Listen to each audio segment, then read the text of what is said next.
In-depth journalism in the Memphis community, the Daily Memphian is of Memphis, not just in Memphis, and seeks to tell the stories of this city.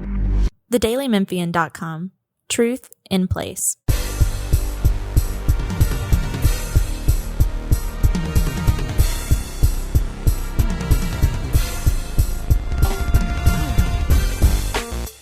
Hi, everybody, and welcome to the Daily Memphian Tigers podcast. I am Greg Gaston, joined today by Parth Upadhyaya, the Tigers basketball beat writer for the Daily Memphian, Tim Buckley, the Daily Memphian deputy sports editor and senior writer, and our producer, Natalie Van Gundy. Once again, coming to you from 4 different locations, but with a little magic, we're making it all happen, and hopefully it sounds well and good for you guys, because it does to us and to each other, and we enjoy doing these podcasts, so we appreciate you listening. We got a lot to get into today as far as basketball is concerned, because here we go. We're starting again with that off-season news, and you know, with Memphis, it's never a dull moment. Lots of things going on. Got a little football we'll get to at the end as well, as we're getting closer to the spring game and a wrap-up of the Tigers spring football session. All right, gentlemen, let's begin with the latest news, the roster news.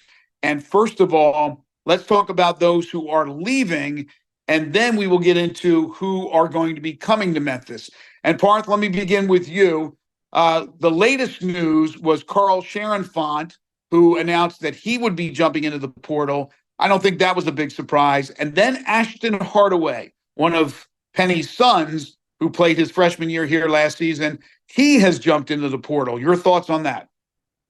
Yeah. On the surface level, I'm sure a lot of folks were looking at the Ashton news like, oh my gosh, Penny's son, how can that happen? How is this possible? But that's something also, Greg, as you mentioned with the Carl news, that same thing with Ashton, it wasn't completely out of left field. Ashton had played a semi-sizable role kind of beginning of the season, the first 10, 12 games, and then his minutes had fluctuated greatly. He would start a little bit and then not start. And towards the end of the season, he just wasn't playing more than 4 or 5 minutes at all, I don't think.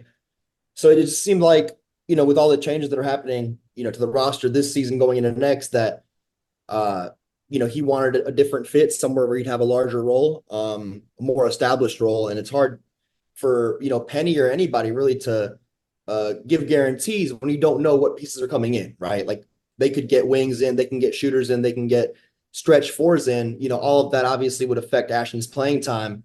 And for someone to tell Ashton, like, hey, you're going to be a fixture in our rotation coming into next season, just wouldn't be smart for either party, at this point. And I think that's kind of what went into that decision. Carl, was kind of on the fence, is what I was hearing, from the time the season ended, trying to figure out what was best for him and where he'd fit in. So that was not entirely shocking either. And then obviously you had Jalen Young and Jonathan Pierre, who also entered the portal the first week it was open. So now you've got 4 guys who are gone, as we previously kind of discussed. And you've only got 2 scholarship guys that you can even bring back. That's the max. So, at best, you're looking at a situation that's identical to last offseason, where you had Jaden Hardaway and Malcolm Dandridge, as the returnees. And now you've got David Jones. We still don't know what he's thinking, and I'm sure we'll get into that in a little bit here, and Nicholas Jourdain, who possibly could come back. But even the chances of that are, I don't think super high, or not. I wouldn't say that's likely to have both those guys back on campus next season. So you're looking at a total rebuild again, which is going to be a challenge. Yeah, that's right, Tim. It's a complete spring cleaning again for a second straight year. But the Ashton story, the optics aren't great, but as Parth explained, there's a lot of reasons that go into it. It's not simply, hey, the dad can't keep his son on the team. Yeah, and you got all, from what you hear, the family factors to consider. Mm-hmm. And Ashton's a California kid, not really a Memphis kid. So it'll be interesting to see where he ends up, and if indeed he goes back west, and then it makes some sense for the those who suggest it might be homesickness or whatever it is, or if he ends up on the East Coast and it's something totally different. But no matter which of those it is, it's got to be tough, not only playing for your dad, but playing for somebody who was as good as Penny Hardaway is, because everybody expects that just because you have the last name, you should live up. And that's not possible for everybody. It's not possible for most when you're talking about an elite player like Penny Hardaway is. And probably nobody knows that better, frankly, than Jaden Hardaway, because probably expectations on him weren't always fair just because of the name. And everybody kind of analyzed every move that Penny made in terms of minutes and substitution patterns and all that with Jaden. And we're bound to do the same if Ashton continued to play with him. So it's a lot of pressure. He had the experience of it. He played for his dad for a year. There was that connection there. I'm sure it's something the kid will never forget, Penny too. But sometimes it's best to do what's best for the kid. Absolutely. So Nick Jourdain gives the verbal that he's coming back, as Parth just alluded to, and David Jones right now is on the fence as he'll test the NBA waters. That is it, with the exception of a walk-on like Joe Cooper, a walk-on like Noah Stansbury, with the assumption that Rick Stansbury is back on the coaching staff. So that means there's a lot of spots to be filled. And two of those have been filled, according to reports.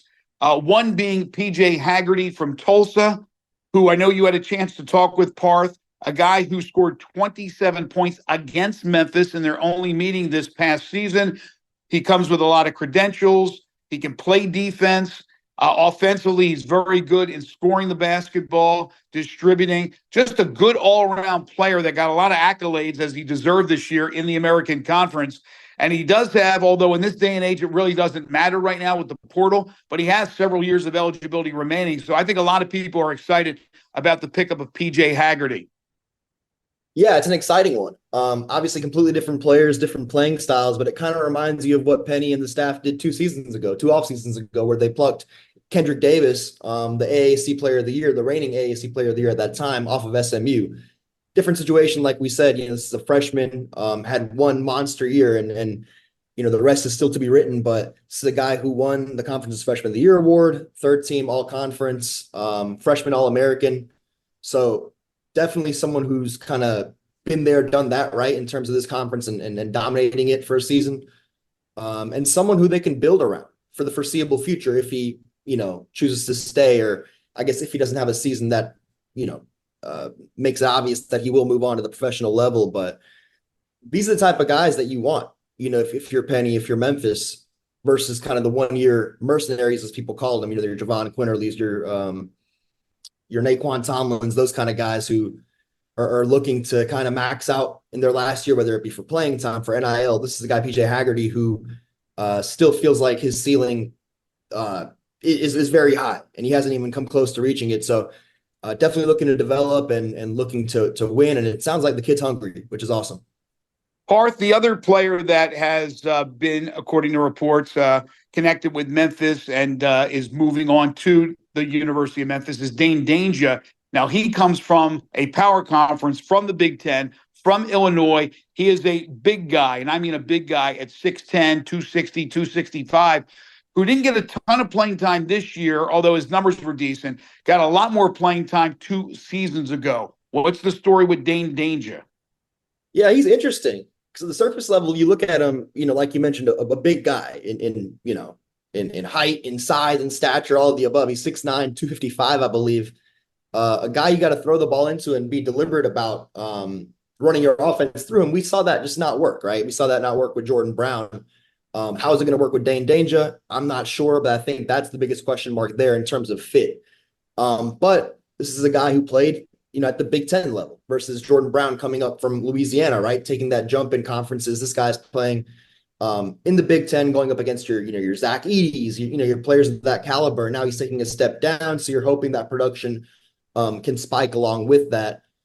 2 seasons ago, Dain Dainja was a regular starter on Illinois. I think people forget that. He's a guy who averaged double-digit points, a little bit over 10 points. I believe 7 or 8 rebounds, if I'm not mistaken, was a pretty productive starter, productive player for that team. Then this season comes around, and obviously Brad Underwood wants to kind of switch up things stylistically, switch up schemes offensively, and wants to run. Well, Dane Danger isn't, your big Right. that's gonna, rim run. He's not your big that's gonna get up and down the court in a hurry. So you saw his minutes go down. And I think that kind of gets back to my first point, right? Like the way Illinois played, just turning every game into a track meet. That's how Memphis plays. That's how Penny Hardaway and his teams are most successful, as we've seen them be throughout the course of the past 6 seasons. So I think fit is a concern, but, if they can kind of both meet halfway, so to speak, in terms of maybe Dane Danger getting in a little bit better shape and getting prepared to play those kind of minutes in that style of basketball. And then Memphis also maybe tailoring some things, not all things, but some things to get the most out of Dane Danger. I think this could be a good partnership. And if I can add, Greg, I find it interesting that both of those, I don't even want to say kids anymore because these college guys aren't kids. Both of these guys, they'll be on their third program. Haggerty spent some time at TCU. It was only like a half dozen games, and he took a red shirt. So, they're calling him coming in as a freshman, but he has some experience behind him. And Dane just spent some time at Parth Baylor. I don't know if you saw the news story or not, Greg, with the university president, Bill Hargrave, talking about how to kind of boost enrollment. He wants University of Memphis to be very transfer friendly and accept credits from people who, have experience at other universities and life experience and all that stuff. These two fit right into the billing. That'd be some good little advertising campaign. University of Memphis, Portal U, we want you. Yeah. Well, it makes a lot of sense because certainly as the portal has now become a big part of collegiate athletics, you see numerous players with 2, 3, even 4 schools under their belt. So that is not a surprise whatsoever. Absolutely. And I did want to mention. If I could, just real quick. Sure. Whoever you mentioned the phrase spring cleaning earlier. Right. Whoever's in charge of that at Memphis, if they can come help me with my spring cleaning, that would be fantastic because they got it down and I desperately need it. So I think it's a good marriage. Well, they charge a lot, so I don't know how much you're willing to pay for that. I'm out. And Parth, I would be remiss if I didn't mention that the Tigers do have a freshman coming in Mr. Harris. They do. Jared Harris, 4-star freshman. I think we've spoken about him on this podcast, actually, but yes.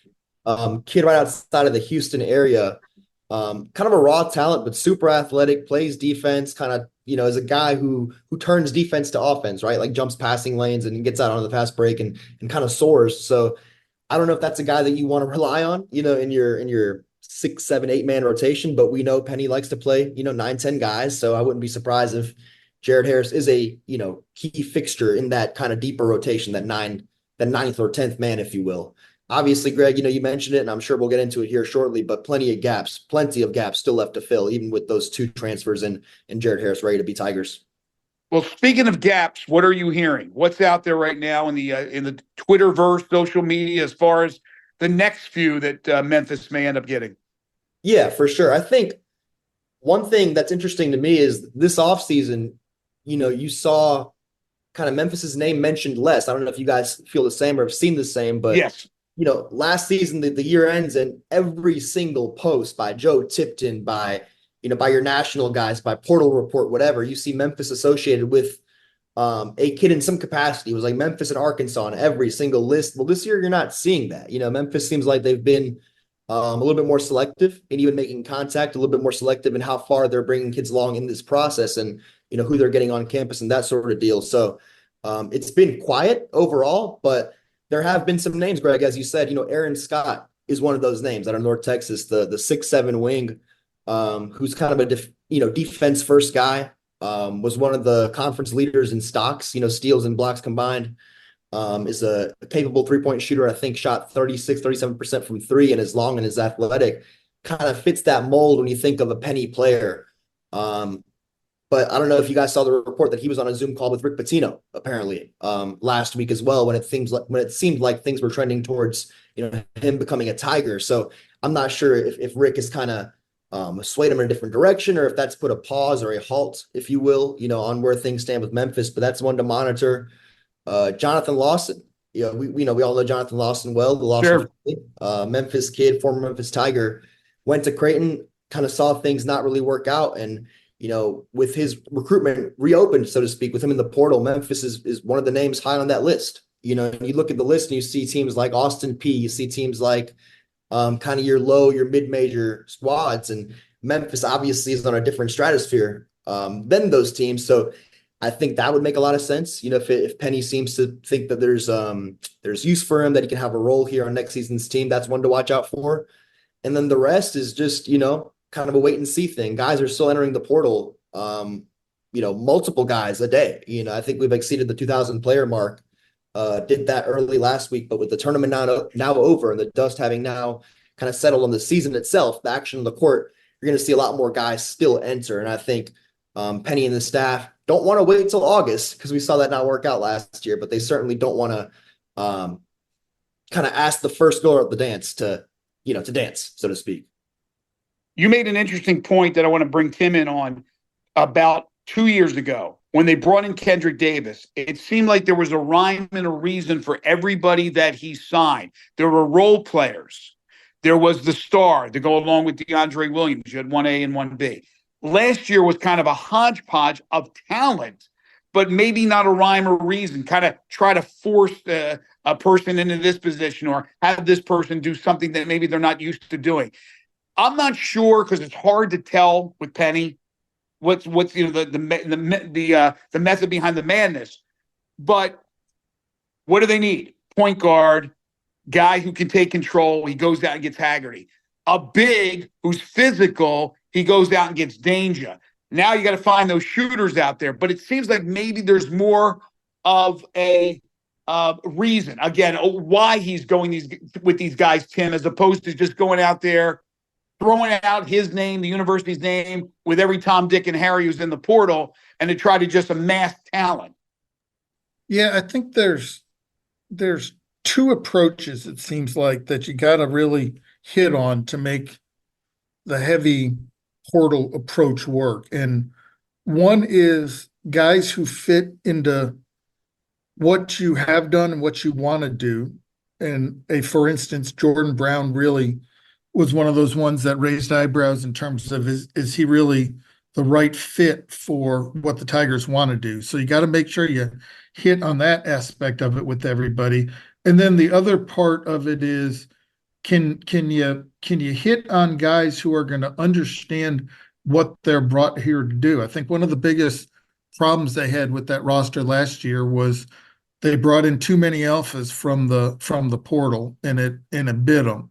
So it's almost kind of like the whole Calipari Kentucky approach on a smaller scale. It's like you can bring in all the lottery picks you want, but that doesn't guarantee that they're going to mesh, because everybody kind of has to, understand what's wanted of them and be willing to accept the fact that you can't have a whole team full of alphas. So it'll be interesting to see if he kind of Penny Hardaway doctors the approach to the portal a little bit. And also the one thing with Kendrick Davis is he came in as a one and done. I wonder if you go and it seems like they've done this with the two so far, bring in guys that have multiple seasons of eligibility left, because odds are you're going to lose some to the portal anyway, if that's what this era is. But maybe you get guys who are around for 2 years or whatever, and if they don't, if it doesn't all fall into place next year, but you're on the cusp and they stick around, now you got a group that's, played whatever, 60 games together instead of just 28 or 30, and they're still trying to, figure out everybody's last name, and none of them have to wear name tags. I think it's all about the right mix and the right type of player, because Davis, one and done, as you mentioned, was worth his salt and or whatever that saying is in gold, his worth in gold, because he was tremendous. And then last year, or this past season, you had guys who were good ball players, but it didn't work out. It wasn't that same feel, and they were one and done. So I guess it's just finding that happy medium, finding the right players is the most important thing. All right, last thing for you guys, and then at the very end, we've got a little football news I just want to ask Tim about. But You mentioned Calipari. You may have been reading my mind, Tim. I wanted to ask you guys about your thoughts as we tape today, which is a Tuesday. It's not yet official, but everybody and their mom reporting that Cal is headed to Arkansas. Let me start with you, Tim, and then Parth, you follow him up. How surprised are you? Not totally that he's leaving. I've almost, you know, it seemed inevitable, whether it was a painful season and then leave, whether it was go to an ambassador role, whether it was to pull the plug early and pay the 33 million, which is just pocket change in college basketball nowadays, or whether it was to find a graceful exit for everybody involved, which is, if it all pans out as it's looking like it's gonna, seems to be the case. It just wasn't working there anymore. It had grown stale. It was time to do something. And then you throw in all the Arkansas connections. You throw in the fact that it's a program that, could, if with all the NIL resources that it has, could be a regular, contenders and Elite Eight type program, potentially a Final Four program. A lot of that makes sense. And then you throw in, and this was the part I had no clue about, but apparently the whole Tyson chicken thing. Apparently Calipari has a relationship with the guy.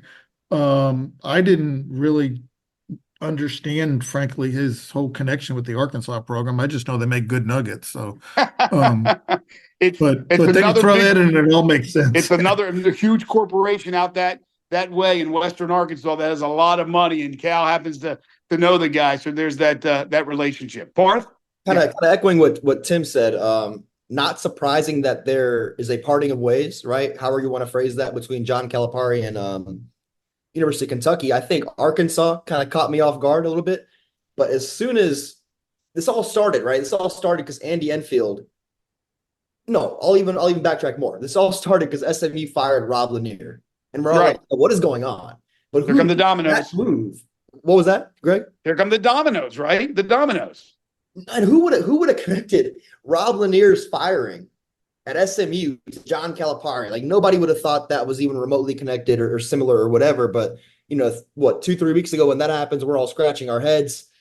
SMU brings in Andy Enfield, who seemed like his time might be coming to an end there at USC with one more bad season. So he escapes getting fired, gets a new start there. Eric Musselman, kind of same deal with Arkansas. It had gone really, really well for him. I think 3 Sweet 16s, 2 Elite Eights, something like that. Yep. Kind of knocking on the door of Final Fours at times, but with how tumultuous last season was, he gets out of there before his seat gets hot.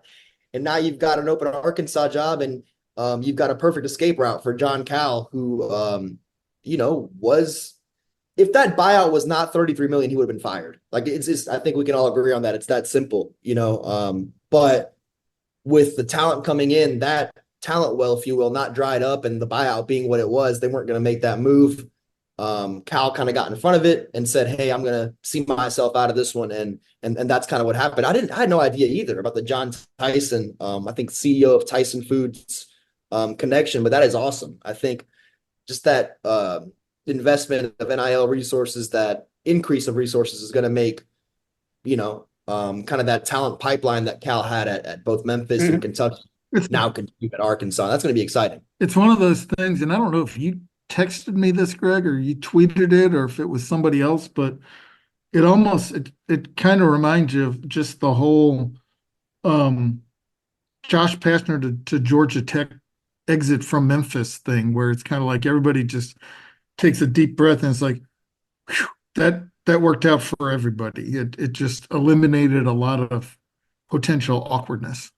Yeah, many believe that he beat them to the punch. There was a report that came out today from Lexington that Cal had gone to Kentucky and said, will you match the offer? I'm not sure if that's true or not, but that's right up his alley to try to use that as leverage. But I think, as Parth said, most people believe that his time was winding down. Although for most mortals, coaching in the college game his numbers are pretty darn good, and he has a national championship. But at Kentucky, they don't expect these first-round exits, which are starting to mount. So obviously a change makes sense for them. Which direction they go in, we'll find out, I'm sure, sooner than later. But for Cal and Arkansas, just, again, as you both said, strange days indeed. I did not expect that to happen. Okay. Parth, thank you very much. Great stuff. I know Parth will have everything covered as far as Tigers men's basketball is concerned at the Daily Memphian, the latest with the portal.